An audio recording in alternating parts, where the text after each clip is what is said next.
సింహరాశి సింహరాశి వారికి మనకి సెప్టెంబర్ మాసం ఎలా ఉండబోతోంది, ఎటువంటి పరిహారాలు చేసుకుంటే వీరికి మాసం అంతా అనుకూలంగా ఉంటుంది, గోచార గ్రహాలు ఎలా ఇస్తున్నాయని చూసినప్పుడు మఖా నక్షత్రం 4 పాదాల్లో పుట్టిన వాళ్ళు, పుబ్బా నక్షత్రం 4 పాదాలు, ఉత్తర 1వ పాదంలో పుట్టిన వాళ్ళది సింహరాశి అవుతుంది.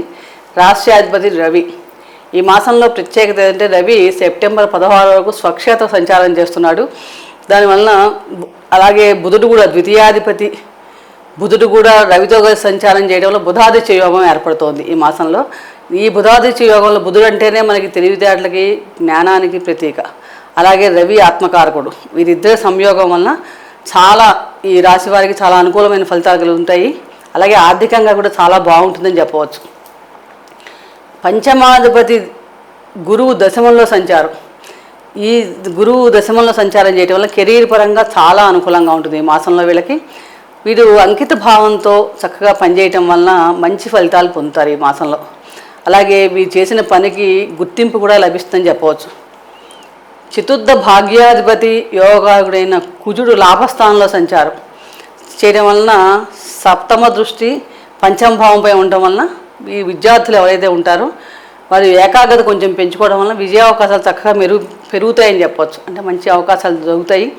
అలాగే క్యాంపస్ ఇంటర్వ్యూస్ కోసం ఎవరు అటెండ్ అయిన వాళ్ళు ఎవరైనా ఉంటే వారికి మంచి ఉద్యోగ అవకాశాలు కూడా ఈ మాసంలో లభించడానికి అవకాశం ఎక్కువగా ఉంది. సెలెక్ట్ అయ్యే అవకాశాలు కూడా చక్కగా కనిపిస్తున్నాయి. కాబట్టి సమయాన్ని సద్వినియోగం చేసుకుంటే మంచి ఫలితాలు పొందగలుగుతారు. ద్వితీయంలో శుక్రుడు కేతువుతో కలిసి సంచారం. దీనివల్ల మరియు కుజుని యొక్క దృష్టి కూడా చతుర్థ దృష్టి మనకి ద్వితీయ భావం పైన ఉండటం వలన ఆర్థికపరమైన మధ్య కొంచెం ఒక్కొక్కసారి ఆర్థికపరమైన సమస్యలు తలెత్తే అవకాశం కూడా ఎక్కువగా కనిపిస్తోంది. అంటే అది కూడా మనకి 3rd వీక్ నుంచి కొంచెం ఆర్థిక సమస్యలు వచ్చే అవకాశం ఎక్కువగా ఉంది. ఆ సమయంలో కొంచెం జాగ్రత్తగా ఉండాలి. సెప్టెంబర్ 23 నుండి బుధుడు స్వక్షేత్ర సంచారం వలన ఆర్థిక పరిస్థితి కూడా చాలా బాగుంటుంది. ఎందుకంటే బుధుడు కన్యారాశి, బుధుడికి స్వక్షేత్రం మూలత్రిక ఉచ్చస్థితి కాబట్టి ఇక్కడ మంచి ఫలితాలు ఇవ్వడానికి అవకాశం ఎక్కువగా ఉంది. ఆరోగ్యపరంగా చూసినప్పుడు ఈ సింహరాశి వారికి నెల బాగున్నప్పటికీ కూడా అష్టమంలో రాహు సంచారం. దీనివల్ల కొంచెం వృధా ప్రయాణాలు ఉండటం, శారీరకంగా అలసట ఉండే అవకాశాలు మనకి ఎక్కువగా కనిపిస్తున్నాయి. ద్వితీయంలో కేతువు, అష్టమంలో రాహు సంచారం వలన తినే ఆహార విషయంలో కొంచెం జాగ్రత్త. ఎందుకంటే ఫుడ్ పాయిజన్ అయ్యే అవకాశాలు ఎక్కువగా ఉంది. దానివల్ల వీలైనంతవరకు ఫ్రెష్గా ఉండే ఆహారాన్ని తీసుకోవడం వల్ల జీర్ణకోశ సంబంధ సమస్యల నుంచి మనం బయటపడవచ్చు.